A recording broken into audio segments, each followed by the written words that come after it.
好耐不耐呢，我哋呢個唔係好夠 high end 嘅 channel， 都有機會聽下同埋試下一啲真正 high end 嘅產品啦。例如今次小弟咧就去到中環 Asia Theatre 實試美國 Magical S3 2023嘅喇叭，價值咧係接近40萬港元㗎，仲要加埋全餐美國 Dan D'Agostino 肥佬 Dan 一前二後嘅擴音機一齊開聲添。雖然呢對 S3 2023話就話咧只係 Magical 系內嘅中價嘢啊，但係其實咧我個人覺得佢係品牌入邊最適合香港 high end 音響發燒友最平衡嘅選擇。另外咧，我會同大家分析下，俾得呢個錢嘅人其實真係好多選擇，係乜嘢人先至會鍾情 Magical 呢？最後呢條片我仲會講下，究竟我點解會買 Magical 最入門嘅坐地喇叭 A3，作為我哋 FIFA 3試音室嘅參考級喇叭。希望咧俾到少少鍾意呢隻牌子嘅朋友多一個參考角度啊！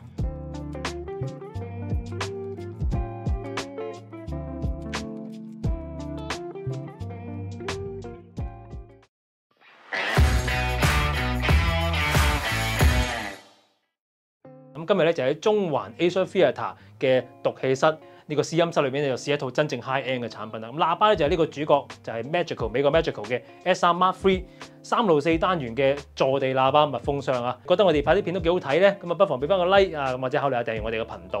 有新片嗰時你就會知道啦。事不宜遲啦，我哋就唔使開箱啦，即刻可以介紹下同埋聽嘢噶啦。美國 Ultra High End 喇叭品牌 Magical。今年咧啱啱成立20週年啦，已經係屬於世界最頂級揚聲器廠商之一咯。Magical 喇叭3個系列，由貴到平咧分別係 M 系列、S 系列同埋 A 系列。而今次實試嘅就係中間 S 系列排第2平嘅 S3 最新推出嘅第3代啊。官方咧就叫做 S3 2023啦，或者坊間我哋叫佢 S3 Mark III 都得嘅。順帶一提啦 ，Magical 呢3個系列 M、S 同埋 A 個樣咧好似差唔多咁，但係其實好易認，一眼就睇得出噶啦。最方正咧就係入門 A 系列啦，圓碌碌弧形嘅咧就係 S 系列，而圓碌碌得嚟咧兩側係用碳纖嚟到做雙體嘅咧就係老頂嘅 M 系列啦。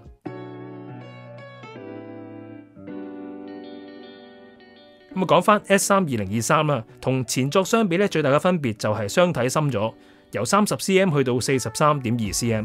重量仲誇添，由77公斤一隻增加去到101公斤一隻啊！嗱，你攬唔攬得起啊？嗱，點解會重咁多呢？係有原因嘅。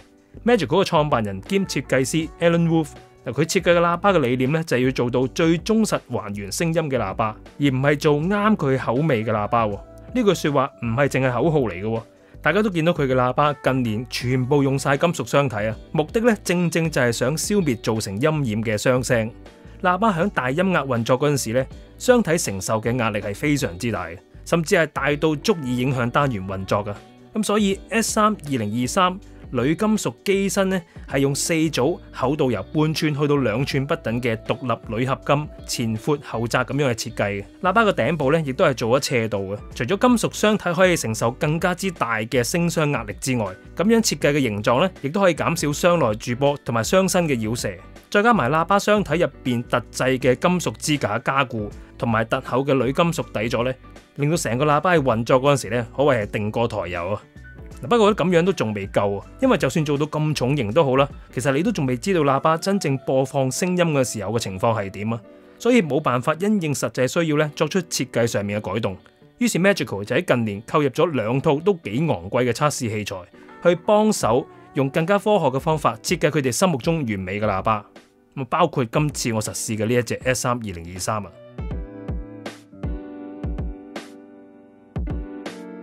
第一個架撐呢，就係 3D 鐳射干涉測量系統 Laser Interferometry System。呢個系統以同時多達1000點嘅數量，即時用鐳射測量喇叭面板喺運作時共振嘅幅度啊。因應量度出嚟嘅數據呢，廠方可以加減前帳板嘅阻尼物料啊。嗱，大家睇下左邊呢就係 Magical 喇叭，而右邊咧就係另一隻用 MDF 嚟到做面板嘅喇叭，咁響大音壓運作嗰陣時嘅共振程度啊，個分別都幾大噶。所以廠方話 S3 2023雙體嗰個寧靜度係比上一代足足剩多30% 添啊！咁第二個架生仲犀利，就係用呢個德國 Kipro 嘅近場掃描儀啊。咁呢個 scanner 最勁嘅地方呢，就係可以用好短嘅時間，即係講緊係12至16個鐘頭之內啦，檢測成個喇叭2000至到4000次啊，視乎個喇叭幾大啊，就可以好準確咁樣測量到一對喇叭嘅頻率響應啦、相位表現同埋總諧波失真表現等等重要嘅數據啊。而且呢個數據係360度全方位嘅，測量嘅數據呢係可以去到好低頻添，仲有佢係唔需要喺無殘響室入邊運作都得㗎。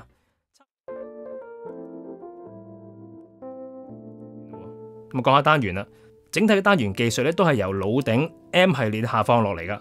先講高音先，呢一隻咧就係直徑去到1.1寸，即係28mm 嘅半球體鑽石塗層皮高音單元啊。更加大嘅振膜面積咧，以及係用鋁磁鐵製作嘅驅動系統，令到高音效能提高之餘咧，失真亦都可以去到非常之咁低嘅。咁啊，中音方面咧係用最新第8代嘅碳纖維石墨烯單元啊，振膜係三文治結構，即係2層碳纖維石墨烯，中間咧就加鋁做嘅蜂窩板 Honeycomb Aluminium Core 組合而成嘅，但係都可以做到非常之輕同埋非常之薄啊，同時間又有足夠嘅阻尼特性。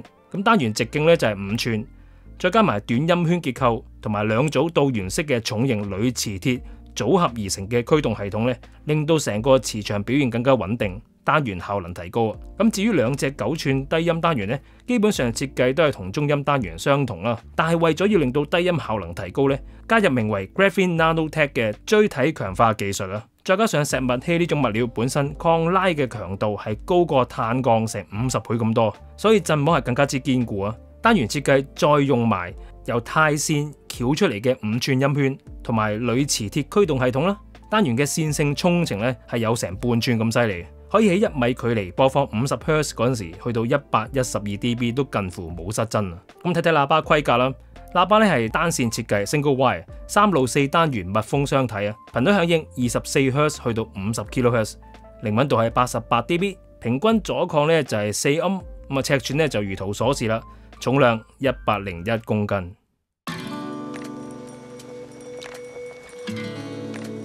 好，咁啊，今日咧我哋就請到 Asia Theatre Lobo 先生。喂 ，Hello Lobo 先生啊，咁啊，其實同大家講解下咧，呢度咁大餐嘢咧，今日開聲係咩機咧？好啊，嗱咁簡單介紹啦。咁今日開聲咧就係前級咧就用 Daily Agostino 嘅 Progression 嘅前級啦。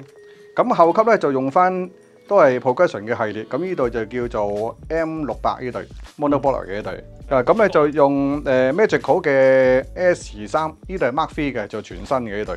咁 CD 方面咧，仲用 Moon C Model 嘅650 CD 啦，咁就780個解碼啦。線材咧就用 Teralypse 全套 Zero 啦，有 The One 啦，咁全線系列都用呢個牌子咯。咁樣嘅 size 佢係密封箱，幾大嘅面積聽會比較 fit 晒咧？咁其實我哋賣過個數量都有翻咁上下咧，80尺聽有用過。譬如300-400個聽用過，咁其實佢本身都幾大地方面積咧，佢都可以 handle 得到咯，都幾易玩，同埋 size 你見佢都唔係好大嘅。係冇錯，佢都唔算真係好大，講真。係啊。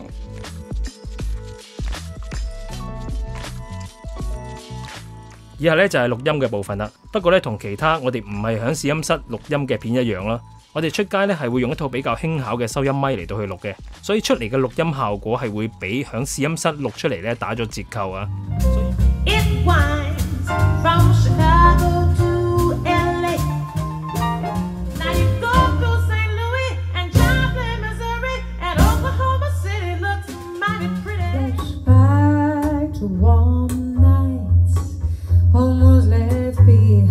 If you're lost, you can look and you will find me time after time.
今次因為喺陳列室試聲啦，所以我聽到嘅聲音咧係全餐器材嘅大結集嚟嘅。但係當然我係會集中去講我聽到喇叭嘅特性啊。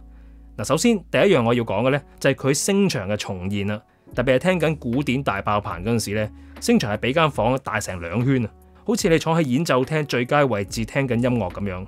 咁啊播一啲爵士樂嗰陣時咧，樂器鍵頭咁做得好就預咗噶啦。但係最令我印象深刻嘅咧就係樂器嘅形狀同埋大小，特別係大細啊。嗱 S32023 咧係中型嘅坐地喇叭啦，但係佢播出嚟嘅 sound scale 咧係比起你估到嘅更加宏偉啊，而且要遠就遠，要近呢佢又真係夠埋身嘅。仲有因為佢近乎冇雙聲咁滯啦，所以眼睇你咁大對喇叭，但係當你眯埋眼聽呢，對喇叭就完全隱晒形噶啦。嗱咁但係當然你擘大眼就見得翻佢啦。咁聲音嘅質素方面，即係我係指絕對音質方面啦，亦都係好出色噶。聲音內容每一個細節我都聽得一清二楚，係可以去到數毛毛嘅級別啊！但係數毛毛得嚟呢，當你放鬆咁樣去聽，音樂又一樣可以好舒服咁樣令你投入到喎。呢樣嘢真係幾堅喎！咁至於音色方面，如果大家比較少聽 Magical 嘅話呢，可能會認為全金屬箱嘅聲音一定係乾淨到冇聲尾啦，又或者金屬振膜嘅高音會硬到吉親人咁滯啦。但係呢度我可以同你講，絕對唔係啊。Alan Wolf 其實講過嘅，佢哋嘅高音單元因為有好低嘅 mechanical noise， 所以高頻係好線性、自然、smooth、通透同埋穩定，所以唔會有某一段高頻，即係例如喺4 kHz 去到8 kHz 有一段會特別彈咗出嚟，所以就唔會有所謂嘅空氣感嗰種浮誇搶耳嘅感覺，反而聽上去仲有少少咁多暖聲添。呢對喇叭嘅中音呢係清晰有質感嘅，人聲無論係男女都好啦，都能夠好準確咁樣重現歌手嘅情感同埋演繹嘅細節啊。至於低音方面呢，相信大家都估到噶啦，密封箱加打孖9寸長衝程低音單元，低音速度快而準，唔會有多餘嘅拖尾，亦都有足夠嘅 punch 感。低音嘅量呢亦都係夠嘅，除非你好大地方開到老鏈咁大聲啦，如果唔係嘅話一定夠。嗱，今次呢我就冇喐動到喇叭嘅擺位啦，因為唔係我主場啊。但係即係用翻我自己玩 A3 嘅經驗呢，其實 Magical 喇叭擺位係非常之容易嘅。大家見到畫面嘅擺位亦都係好大路正路啊。嗱，好啦，讚到我好攰啊，係時候咧講下佢嘅不足啦。事關我每一次做實試咧，都一定係會講產品嘅不足嘅。咁就算今日我係聽緊一套咁鬼貴、咁鬼靚嘅系統咧，我都一樣係要講下佢嘅不足嘅。咁希望大家明白啦。嗱，講真，密封箱加雙9寸低音4âm阻抗，我唔使講啊，你就咁睇啲數據，你都會估到佢對擴音機係絕對有要求噶啦。所以今次實試我哋係夾 Dan D'Agostino Progression 嘅1前2後，嗱當然係非常之咁開心啦。但若然啊，你只係用合併機想搞掂佢嘅話呢，你都真係要揾一部認真嘅擴音機去搞掂佢。咁另外咧，呢對喇叭最開心嘅時候就係佢開到有翻咁上下音量嘅時候啦。如果咧你係中音量聽啦，起碼或者中意炸機嘅朋友呢，呢對喇叭你一定係喜歡到非常啊。但係如果你係中意陰滋滋咁聽下小品嘢嘅，咁你用呢對喇叭我諗就冇辦法發揮到呢對喇叭嘅真正實力啦。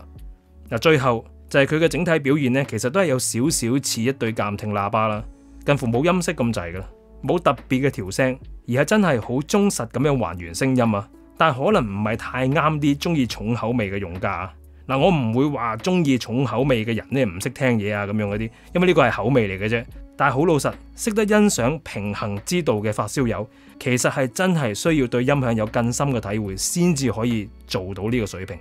呢一個水平係咪啱你呢？咁啊，真係要上 Asia Theatre 度約個時間去聽聽呢一對 Magical S3 2023嘅表演啦。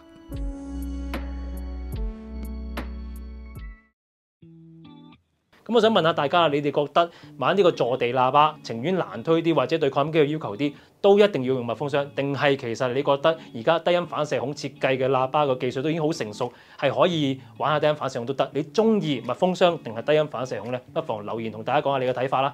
好啦，下次再同大家介紹下唔同類型嘅 High End 喇叭。下次再見，係咁，拜拜。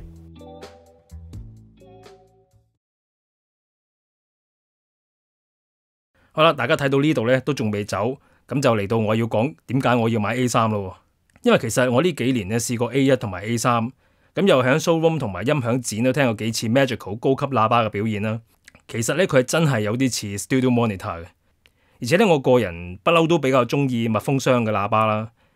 咁喺我負擔到嘅 Magical 喇叭裏邊咧，就一定係 A 系列噶啦，唔會係 S 系列啦。A 系列裏邊 A1 書架講真都係可能係仲難推嘅，除非玩近場聆聽啦。A5 呢其實係贏 A3成條街咁滯嘅，但係唔計 A5貴一截之外，佢個3隻9寸低音其實都好考擴音機嘅。咁如果買佢嘅話呢，喺試機嘅靈活性上面呢就會低咗啲啦。而我一路都覺得坐地喇叭嘅 sweet point 就係3路4單元啦。呢一種設計嘅坐地喇叭呢，喺對擴音機嘅要求同埋低頻量感嘅表現中間攞個平衡嚟講呢，係最易搞嘅。所以今集試嘅 S3 2023係3路4單元，所以我俾佢好高評價。而我自己買嘅 A3 呢，亦都係3路4單元，所以我買咗佢嚟用。而我屋企嗰對監聽喇叭呢，亦都係3路4單元，咁所以我又買咗佢嚟用，咁就係咁解啦。好，本集完。